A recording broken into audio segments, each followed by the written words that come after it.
വലിയ രാഷ്ട്രീയ വിഷയങ്ങൾ ചർച്ച ചെയ്യപ്പെടുന്ന ഒരു തെരഞ്ഞെടുപ്പാണ് തദ്ദേശമായാൽ കൂടിയെന്നാണ്. ഇന്നത്തെ ഈ രാഹുൽ മാങ്കൂട്ടത്തിൽ എന്ന് പറയുന്ന നിങ്ങളുടെ പ്രധാന നേതാവിനെതിരെ ഉയർന്നു വന്നിരിക്കുന്ന പുതിയ വെളിപ്പെടുത്തൽ, പാലക്കാടാണല്ലോ അദ്ദേഹം കേന്ദ്രീകരിച്ച് പ്രവർത്തിക്കുന്നത്. പാലക്കാട് നഗരസഭ തിരിച്ചുപിടിക്കാൻ പോകുന്നുവെന്നാണ് ബൈ ഇലക്ഷനിലെ വിജയത്തിന് ശേഷം അദ്ദേഹം പ്രഖ്യാപിച്ചത്. അവിടെ ഇങ്ങനെ ഒരു ദുരാരോപണം നിരന്തരമായി കേൾക്കുന്ന ഒരാൾ മുഖ്യ പ്രചാരകനായി നിൽക്കുന്നതിൻ്റെ അപകടം നിങ്ങൾ മനസ്സിലാക്കുന്നുണ്ടോ? വലിയ നേതാവ് എന്ന ആ പദമൊക്കെ നമ്മളൊന്നുകൂടി ആലോചിച്ച് ഉപയോഗിക്കുക. ഞങ്ങൾ എന്തായാലും പാർട്ടിയിൽ നിന്ന് സസ്പെൻഡ് ചെയ്യപ്പെട്ട ഒരാളെ താരപ്രചാരകനാക്കി തെരഞ്ഞെടുപ്പിനെ നേരിടാൻ ഉദ്ദേശിക്കുന്നില്ല.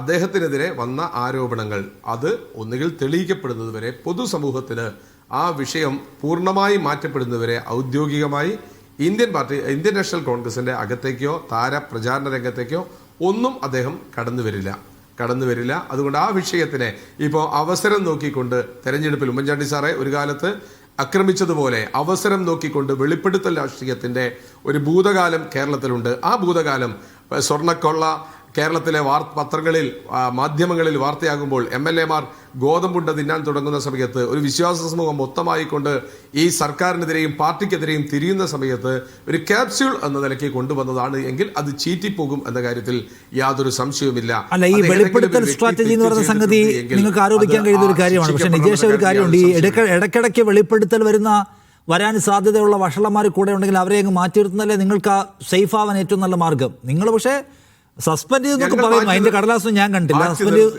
സസ്പെൻഡ് ചെയ്തതിന്റെ പേപ്പറൊന്നും ഇവിടെ ഇറങ്ങിയിട്ടില്ല. സസ്പെൻഡ് ചെയ്തതായിട്ട് നമുക്കൊട്ട് ഫീൽ ചെയ്യുന്നില്ല.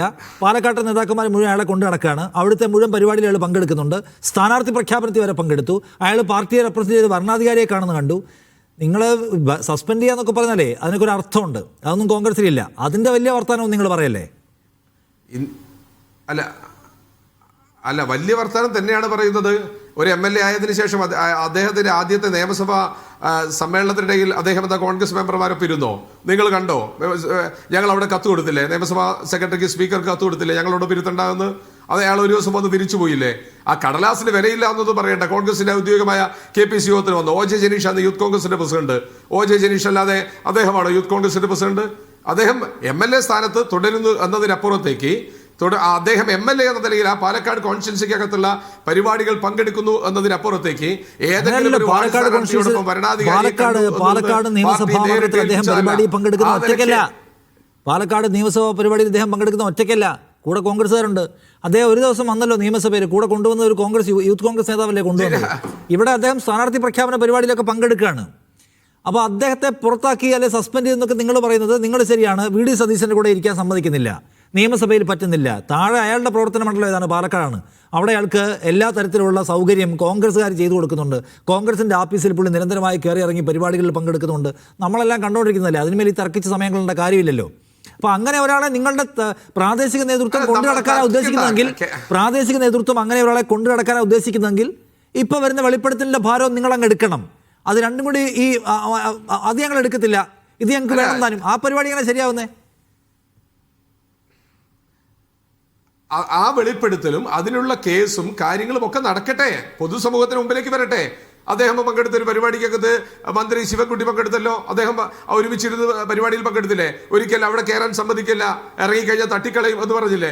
അദ്ദേഹം തന്നെ മന്ത്രി പരിപാടിയിൽ പങ്കെടുപ്പിച്ചല്ലോ. അപ്പൊ അതൊക്കെ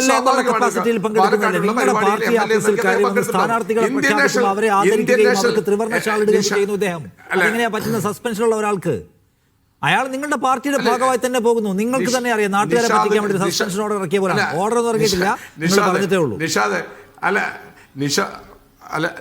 അല്ല, സസ്പെൻഷൻ ഓർഡർ ഇറങ്ങുകയും ഞങ്ങൾ നിയമസഭയിൽ കത്ത് കൊടുക്കുകയും ചെയ്തിട്ടുണ്ട്. കേവലം ഈ ഒരു വിഷയത്തെ ഹൈലൈറ്റ് ചെയ്തുകൊണ്ട് ഞാൻ നേരത്തെ പറഞ്ഞിരിക്കുന്ന സ്വർണ്ണക്കൊള്ള ഉൾപ്പെടെയുള്ള PM ശ്രീ ഉൾപ്പെടെയുള്ള SIR ഉൾപ്പെടെയുള്ള കേരളത്തിലെ സാധാരണക്കാരൻ അനുഭവിച്ചുകൊണ്ടിരിക്കുന്ന, ഇന്ത്യയിലെ സാധാരണക്കാരൻ അനുഭവിച്ചുകൊണ്ടിരിക്കുന്ന പ്രശ്നങ്ങളെ ഇത് വെച്ച് മറയ്ക്കാമെന്ന് ആരെങ്കിലും വിചാരിച്ചാൽ അതിന്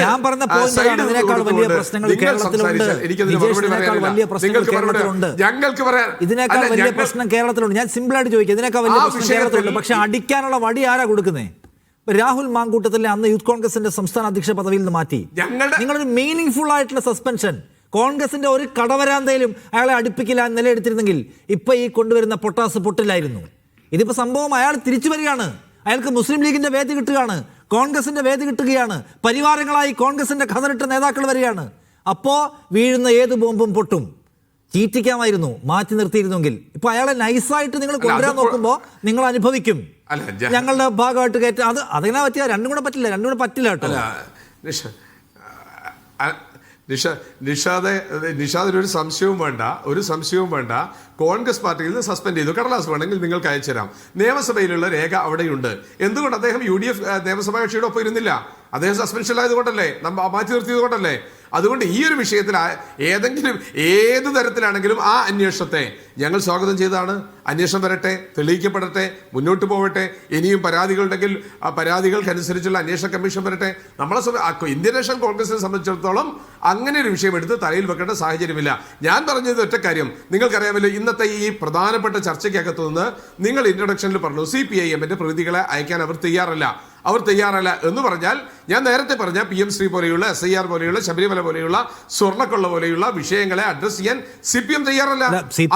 തയ്യാറാവാതെ ചർച്ചയ്ക്ക് വന്ന ആളുകളോട് ഇതാണ് സബ്ജക്ട്. അത് ചർച്ച ചെയ്യാതെ കോൺഗ്രസിനെ നിങ്ങൾ സഹായിക്കുകയാണ് എന്ന മട്ടിലാണ് ഇപ്പോൾ പ്രതിനിധികളെ അയക്കാൻ കഴിയില്ല എന്ന് അവർ പറഞ്ഞിട്ടുള്ളത്.